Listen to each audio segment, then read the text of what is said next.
కేసులు పెడుతూ అల్లర్లకు గురి చేయడము, ఇబ్బంది పెట్టడం అనేది చేస్తా ఉన్నది. ఇది మంచి పద్ధతి కాదు, ఇది మానుకోవాలి.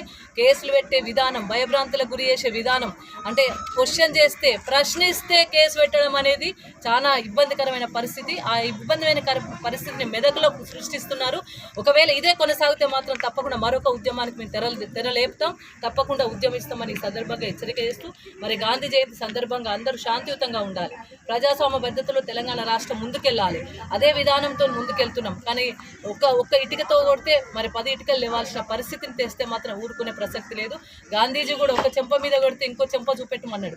కానీ ఇప్పుడున్న పరిస్థితుల్లో గాంధీజీ గారు ఉంటే కూడా మరి ఇట్లాంటి కేసులు పెడితే ఆ గాంధీజీ గారు కూడా ఊరుకునేవారు కాదు. శాంతమూర్తి గాంధీజీ, మరి ఆ శాంతమూర్తి కోపం తెప్పించే విధంగా ఉండద్దు. మరి కేసీఆర్ గారు కూడా తెలంగాణ రాష్ట్రాన్ని సాధించడం జరిగింది. ఆ సాధించిన తెలంగాణ బాగు చేయాలని చెప్పి 10 సంవత్సరాలు కష్టపడ్డాడు. మరి ఇప్పుడు మళ్ళీ తెలంగాణ ఇబ్బందికరమైన పరిస్థితుల్లోకి నెట్టివేస్తే మాత్రం కేసీఆర్